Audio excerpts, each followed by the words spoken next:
سورۃ البروج بسم اللہ الرحمن الرحیم، اس کا جو پس منظر ہے پہلے اس کو تاریخی طور پر سمجھ لیجئے۔ ہمیر کے بادشاہ جو ہوتے تھے یمن میں، وہ بہت عرصے تک تو وہ عیسائی رہے، لیکن یہ کہ ایک زمانہ درمیان میں ایسا آیا کہ یہودیوں کا ایک بادشاہ جو ہے وہاں پر اس نے اقتدار پکڑا، ذو نواس، اور اس کی حکومت قائم ہو گئی۔ اس نے پھر عیسائیوں کو پرسیکیوٹ کیا، کیونکہ ان کے درمیان دشمنی تو چل رہی تھی۔ جو عیسائی تھے وہ حضرت مسیح علیہ السلام کو، جو ان میں سے اچھے تھے وہ سمجھتے تھے کہ وہ اللہ کے رسول ہیں، جو ان میں سے ذرا یوں سمجھیے کہ غلو کے اندر مبتلا ہو گئے تھے، انہوں نے خدا کا بیٹا مان لیا۔ یہودی کہتے تھے وہ مرتد ہے، جادوگر ہے، کافر تھا۔ تو اب ان کے درمیان صلح کیسے ہو سکتی تھی؟ یہ تو کمال ہے یہودیوں کی ذہانت اور فطانت کا کہ اس وقت انہوں نے پورے کرسچن ورلڈ کو اپنی مٹھی میں لے لیا ہے۔ لیکن یہ کہ یہ واقع انہونی سی بات ہے، ایک ایسی دو قومیں کہ جن میں سے ایک ہستی کو اپنا خدا مان رہی ہو، دوسرا اس کو کہے کہ یہ تو ہے ہی ولد الزنا، مرتد، کافر، یہ کیسے ایک ہو گئے؟ جادو وہ جو سر چڑھ کر بولے۔ اب اس پر میں نے تفصیل سے تقریریں کی ہوئی ہیں، کتنی محنتیں انہوں نے کی ہیں، کتنی لمبی لمبی پلاننگز کی ہیں، کس طریقے سے کہ پروٹیسٹنٹ مذہب کے ذریعے سے جو انہوں نے یورپ کی حکومتیں تھیں ان میں اپنے لیے براعت حاصل کی، سود حرام تھا، سود کی اجازت لی، پھر جکڑ لیا انہیں اپنے سودی قرضوں کے اندر،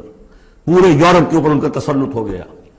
یہ سارے کام انہوں نے کیے بڑی مسلسل محنت سے۔ پھر ایلڈرز آف دی زوائن، انہوں نے بیٹھ کر بڑے بڑے، کون تھے وہ ایلڈرز آف دی زوائن؟ سب کے سب جو بینکرز تھے، بڑے بڑے راک چائلڈز اور یہ اور وہ، اور ان سب نے بیٹھ کے پلان بنایا۔ 1897 میں جو پلان بنایا ہے، 20 سال کے اندر اندر اس کا پہلا نتیجہ حاصل کر لیا، بالفور ڈیکلریشن لے لیا برطانیہ سے کہ یہودیوں کو حق حاصل ہے کہ فلسطین میں آباد ہوں، جائیں مکان خریدیں، زمینیں خریدیں،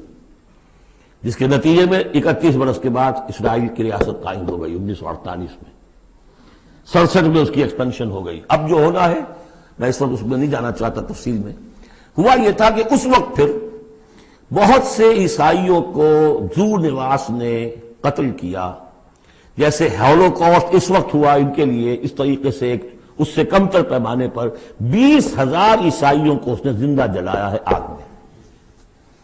اور بڑے بڑے، یہ واقعہ حضور کی بعثت سے بہت قریب تھا، یہ 523 عیسوی میں ہوا ہے واقعہ اصحاب الاخدود کا، اور بالکل یعنی سمجھیے کہ یمن میں ہوا ہے، جو کہ مکے کے جنوب میں ہے۔ وہ ہے یہ اصحاب الاخدود، بڑی بڑی کھائیاں کھود کر اس میں لکڑی کا ایندھن بھر کر آگ جلائی گئی اور پھر ان کو لے جا کے جو ہے وہاں پر ڈالا گیا۔ والسماء ذات البروج، قسم ہے آسمان کی جو برجوں والا ہے، والیوم الموعود، اور قسم ہے اس دن کی جس کا وعدہ ہے جو آ کر رہے گا، یعنی قیامت کا دن، وشاہد ومشہود، اور قسم ہے اس دن کی جو خود آتا ہے، یعنی جمعے کا دن عام طور پر سمجھا گیا ہے، اور بھی ان قسموں کی مختلف تعبیرات ہیں۔ جمعہ جو ہے خود آتا ہے چل کر ہر گاؤں میں، ہر شہر میں۔ وہ مشہود عرفہ کا دن جو ہے وہاں پہ آپ کو جانا پڑتا ہے، وہ عرفہ یہاں نہیں آئے گا، وہ عرفات تو وہیں ایک جگہ پر ہوگی جہاں پر کہ حاضری دینی ہوگی۔ یہ ساری قسموں کے بعد اصل بات کیا؟ قتل اصحاب الاخدود، ہلاک ہو گئے وہ کھائیوں والے جنہوں نے کھائیاں کھودی۔ ویسے تو یہ کہ ہلاک ہو گئے وہ جو جلے ہیں، جن کو جلایا گیا ہے، حقیقت کے اعتبار سے ہلاک وہ ہوئے جنہوں نے جلایا ہے۔ یہ تو جلے، ادھر جان نکلی، ادھر گئے اللہ کے ہاں جنت کے اندر۔ اور ان کا جو حشر اب ہوگا تو وہ تو اصل میں تو ہلاک تو یہ ہوئے ہیں۔ قتل اصحاب الاخدود النار ذات الوقود، وہ آگ جو بڑی ایندھن والی تھی، بڑی ایندھن سے جلائی گئی تھی، اذ ہم علیہا قعود، جبکہ وہ اس کے کناروں پر بیٹھے ہوئے تھے، وہم علی ما یفعلون بالمؤمنین شہود، اور جو کچھ وہ کر رہے تھے اہل ایمان کے ساتھ اس دیکھ بھی رہے تھے، نظارہ کر رہے تھے۔ جو چیخ چہاڑ ہوگی، جو کچھ ہوگا وہ وہاں ہو رہا تھا۔ جیسے کہ ایکسٹرمینیشن پلانٹس بنائے گئے ہٹلر کی جرمنی میں، اور اس میں وہ گیس چیمبرز، اور پھر اس کے بعد پٹے، اور اس کے اوپر لاشیں جا رہی ہیں، اور ان کا چوہا کر کے اور کچھ کیمیکل سے ان کو ٹریٹ کر کے ایک سیاہ مائع نکل رہا ہے بدبودار باہر، اور کچھ بھی نہیں، نہ کسی ہڈی کا پتہ ہے، نہ بال کا پتہ ہے، نہ گوشت کا پتہ ہے۔ اس سے پہلے ان کے کپڑے اتروا لیے جاتے تھے کہ اس کو ان میں جوئیں ہوں گی، ان کو ذرا ہم نے فیمنٹ کرنا ہے، اس کو سے نکالنی ہے جوئیں۔ اس سے آگے جا کر ان کے بال جو ہے وہ شیپ، عورتوں کے بھی مردوں کے بھی، ان بالوں سے انہوں نے پھر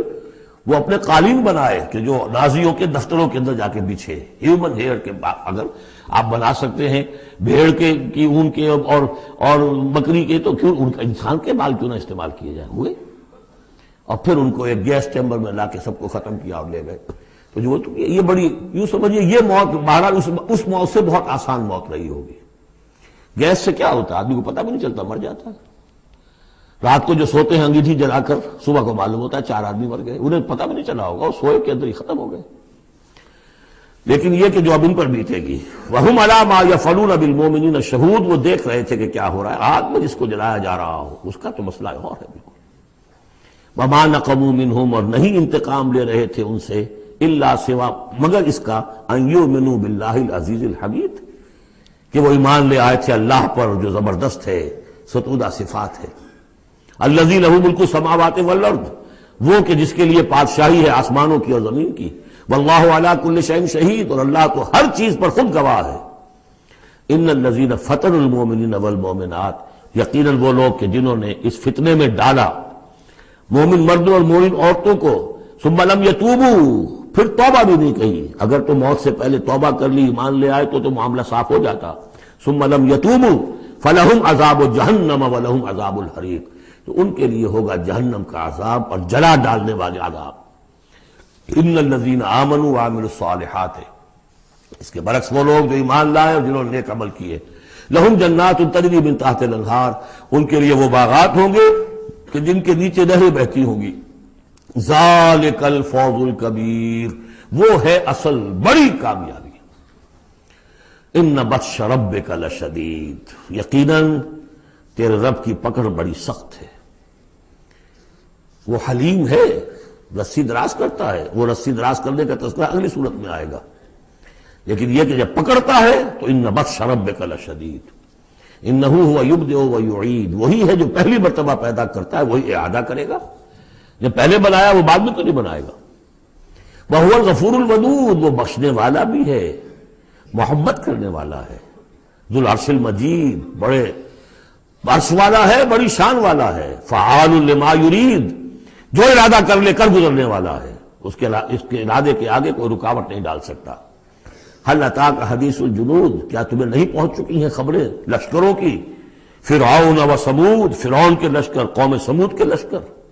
بل الذین کفروا فی تکذیب، لیکن یہ کافر جو ہیں یہ تکذیب ہی کرتے رہیں گے، جھٹلاتے ہی رہیں گے، واللہ من ورائہم محیط، جبکہ اللہ نے ان کا احاطہ کیا ہوا ہے، اللہ ان کو گھیرے میں لیے ہوئے ہے۔ بل هو قرآن مجید فی لوح محفوظ، یہ تو قرآن مجید ہے، بہت بزرگ اور بہت باعزت قرآن جو ہے لوح محفوظ میں، اصل وہاں ہے۔ اب یہ تیسری مرتبہ پھر آ گیا، کتاب مکنون سورہ واقعہ میں، انہ فی ام الکتاب لدینا لعلی حکیم، بل هو قرآن مجید فی لوح محفوظ فی صحف مکرمۃ مرفوعۃ مطہرۃ بایدی سفرۃ کرام بررہ، 4 مقامات ہیں جس میں بتایا گیا اصل قرآن وہاں ہے۔